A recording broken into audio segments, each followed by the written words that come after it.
angel. Ya. Artinya ketika mereka bertaubat, mereka kembali. Kesalahan pertama itu kenapa? Mereka jauh daripada tauhidnya Allah. Jadi kesalahan pertama yang dikatakan dari ulama tafsir mengatakan kesalahan pertama orang-orang Bani Israel apa? Mereka menjauhkan, memalingkan dirinya daripada ketauhidkan. Kan Nabi Musa bawa Taurat. Mereka akhirnya menjauhkan diri kepada Taurat. Ditinggal Nabi Musa 40 hari mereka menyembah sapi. Ya Allah. Sampai sekarang ada tuh sapinya masih ada di Gunung Sinai, di Yaman itu. Ya, perbatasan Palestina sama Yaman. Masih ada bentuk sapinya. Mereka nyembah sapi, makanya marah Nabi Musa. Akhirnya mereka bertaubat kepada Allah Subhanahu wa taala. Allah terima taubat siapapun, mau Bani Israel, mau siapapun makhluk hambanya Allah yang bertaubat, benar-benar bertaubat diterima oleh Allah Subhanahu wa taala. Waradatna lakumul karrata alaihim. Dibalikin lagi ketika mereka bertobat, ketika mereka beriman kepada Allah Subhanahu wa taala, dibalikin lagi oleh Allah Subhanahu wa taala, wa amdatna bi amwalin wa banin, hartanya dijaga oleh Allah, dikembalikan lagi oleh Allah Subhanahu wa taala, anak-anak mereka dijaga oleh Allah Subhanahu wa taala, bahkan bukan hanya dikembalikan lagi oleh Allah Subhanahu wa taala Bani Israel itu, wa ja'alna aktsara nafira, dibikin kelompok yang besar. Orang yang bertaubat betul-betul kepada Allah sampai kaumnya itu dibesarkan oleh Allah Subhanahu wa taala. Siapa yang membesarkan orang itu? Adalah Allah Subhanahu wa taala.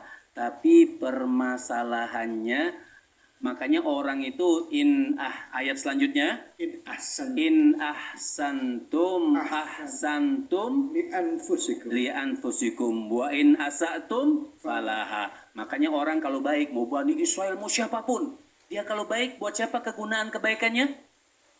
Buat diri kita. Ibu baik, buat siapa pahala kebaikannya? Buat ibu sendiri. Wa in asatum falaha. Siapa orang yang membuat buruk, siapa yang akan memetik hasil buruk tersebut?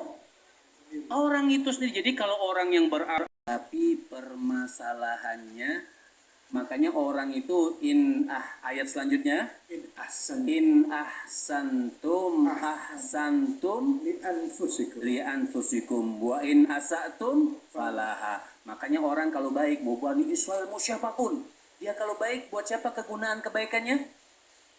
Buat diri kita. Ibu baik, buat siapa pahala kebaikannya? Buat ibu sendiri. Wa in asatum falaha. Siapa orang yang membuat buruk, siapa yang akan memetik hasil buruk tersebut? Orang itu sendiri. Jadi kalau orang yang berakhlak, beradab yang bagus, dia akan dapat adabnya. Kalau dia berbuat buruk, maka dia akan memetik keburukannya. Makanya mereka bikin kesalahan yang kedua lagi. Mereka bunuh Nabi Zakaria, mereka bunuh Nabi Yahya, bahkan mereka berusaha untuk membunuh Nabi Isa di dalam tahfidz. Makanya apa kata Allah Subhanahu wa taala? Ustaz David ayat selanjutnya. Tidak, sebelum masa yang in ahsantum ahsantum. Oh, in ahsantum ahsantum li anfusikum wa in asatum fala fa idza jaa wa'dul akhirah. Datang lagi itu permasalahan yang kedua. Apa kata Allah? Liyasa'u wujuhahum, maka aku akan bukan perbulung, aku akan bikin kalian itu ketakutan, gemetar. Kenapa? Bikin serangan yang kedua. Dihajar lagi oleh Allah Subhanahu wa taala. Liyudkhilu masjidah kama dakhulu awwala marratin. Kama dakhaluhu awwala marratin. Masuk lagi. Karena orang-orang Bani Israel bikin kesalahan yang kedua. Makanya saya katakan, kok ini kan kesalahan yang berapa nih? Makanya ulama mengatakan kesalahan Bani Israel itu dua itu masuknya nanti berkali-kali. Jadi maru'aitin itu ada berkali-kali. Iya, berkali-kali nanti. Sampai betul-betul pembalasan dari Allah. Sampai mereka kesalahan yang kedua, mereka dibalas lagi oleh Allah sampai masuk ke masjid-masjid mereka. Dibantai dengan orang-orang yang dikirim oleh Allah Subhanahu wa taala, liyutabbiru ma'alau tadbira. Orang yang membantau itu semua, yang dia lihat, dia kuasai, dia bantai semuanya pada saat itu.